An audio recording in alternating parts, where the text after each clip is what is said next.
Sa video ito ay papakita ko ang 6 na pinakamalakas na blacklist hunter sa manga o series na Hunter x Hunter. Ang mga blacklist hunters na ito ay merong espesyal sa kani-kanilang mga estilo. Ang mga blacklist hunters ay ilan sa pinakamalakas na hunters sa mundo ng manga o series na Hunter x Hunter. Medyo katulad sila ng bounty hunters at espesyal na umiiral upang harapin ang mga kriminal na may premyo sa kanilang ulo. Kaya nga, ang kanilang mga kasanayan sa mga kakayahan tulad ng Nen ay dapat na labis na magaling. Ang mga blacklist hunters medyo mapanganib sa labanan, bagaman hindi pa marami sa kanilang mga hanay ang pinakita sa serye hanggang ngayon. Ang ilan na kilala ng mga tagahanga ay medyo mapanganib. Ang pang-anim sa ating listahan ay si Sequant. Si Sequant ay nagtatrabaho para sa pamilyang Soldic at ipinakilala sa serye bilang kanilang tagapangalaga. Kilala siya bilang isang biyasang tagagamit ng Nen, gayunpaman ang kanyang kasanayan sa kapangyarihang ito ay hindi pa nakikita. Tagumpay niyang pinaabot ang pagsusuri ng mga hunter katapos ay naging isang blacklist hunter. Ang katotohanan na siya ay nakapasa sa testing gate at hinarap si Canary ay nagpapakita na siya ay may kakaunting kakayahan sa pagkikipaglaban. Gayunpaman sa mga blacklist hunters na nakikita sa kwento hanggang ngayon, siya ay tsak na isa sa pinakamahina. Gayunpaman, ang tunay niyang kakayahan ay nananatiling hindi pa alam hanggang sa araw na ito. Ang panglima, si Lipo. Si Lipo ay isang blacklist hunter ay pinakilala during Hunter exam. Unang nakita siya na nagpapanggap bilang tagasuri para sa ika-4 at ika-5 yugto ng 287 Hunter exam. Pinapakita ni Lipo ang kanyang lakas sa mga tagahanga. Gayunpaman, ang katotohanan pinayagan siyang maging isang tagasuri ay nagpapatunay na siya ay biyasa sa paggamit ng Nen sa pinakamababa. Bukod dito, si Lipo ay napaligiran ng mga biyasang tagagamit ng Nen tulad ni Hisoka at Illumi sa gitna ng marami pang iba. Para sa kanya na maatasan bilang tagasuri para sa mga halagang yugto ng pagsusuri ay nagpapakita na siya ay biyasa rin. Ang kanyang trabaho bilang isang blacklist hunter ay nananatiling hindi pa alam hanggang sa ngayon. Gayunpaman, malamang na nakakuha na siya ng ilang makapangyarihang kriminal.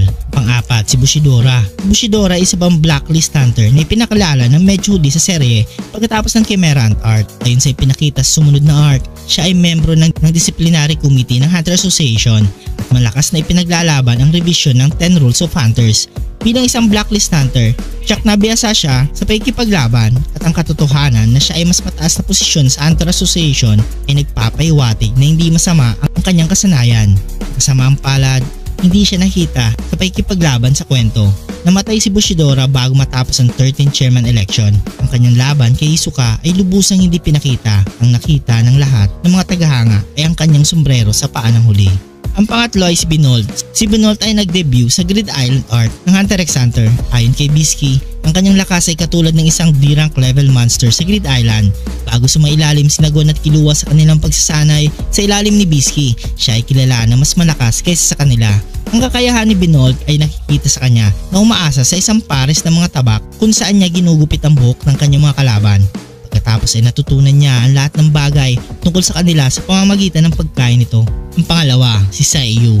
Si Seiyu ay isa sa pinakamahusay ng mga hunters na ipinakilala sa kwento hanggang ngayon. Siya ay isang blacklist hunter at membro rin ng Zodiacs ng Hunter Association sa ilalim ng codename na Saru. Maagang bagong ekspedisyon sa Dark Continent, siya ay napili bilang bahagi ng Defense Squad. Gayunpaman, may malakas din siyang kaugnayan kay Pariston Hill. Ang kanyang mga kakayahan bilang isang blacklist hunter ay tsak na ituturing mapanganib. Sa nakaraan, bukas niyang nilalaban si Jing na isa sa 5 pinakamatatag na hunters sa mundo sa ngayon. Na nagpapakita ng kanyang kontrol sa Nen ay napakalaki. Sa tingin ng lahat, siya ay espesyalista sa mga kakayahan ng conjuration-based Nen. Ito ay lalo nang napatunayan ang pigilan niya ng isang atake tungo kay Pariston sa panahon ng Chairman Election Arc. Ang mga kakayahan ni Seiyu ay hindi pa lubos na nasusuri sa serye hanggang ngayon. Gayunpaman, sa inaharap, tsak na makikita ng mga tagahanga kung ano talagang kanyang kaya. At ang una sa ating listahan ay si Kurapika. Si Kurapika ay isa sa mga pangunahing karakter ng Hunter x Hunter. Nakapasa siya sa Hunter exam kasama si Gon at Leorio at nauwi sa mabilis na pagkatuto ng Nen. Kilala siya bilang isang biyasang tagagamit ng conjuration Nen techniques. Kurapika ay nagtapos na maging isang blacklist hunter at nagtutulak sa mga sangkot sa pagpatay sa Kurta clan. Sa parehong oras, ginawa niya itong kanyang misyon na mabawi ang lahat ng mga mata ng kanyang mga kasapi sa angkan na lubhang pinahahalagahan. Si Kurapika ay isang lubhang mapanganib na hunter at marahil isa sa pinakamatatag sa Hunter x Hunter. Sa nakaraan, siya ay nakalaban ng malalakas na mandirigma tulad ni Ovugin ng Phantom Troop. Kahit ngayon ang kanyang buong kakayahan ay nananatiling hindi alam at tiyak na magugulat pa niya ang mga tagahanga habang nagpapatuloy ang arc ng Succession Contest. Kung nagustuhan mo ang video ito, huwag niyong kalimutang mag-like at subscribe and hit the notification bell button para updated kayo palagi sa ating video. Maraming salamat.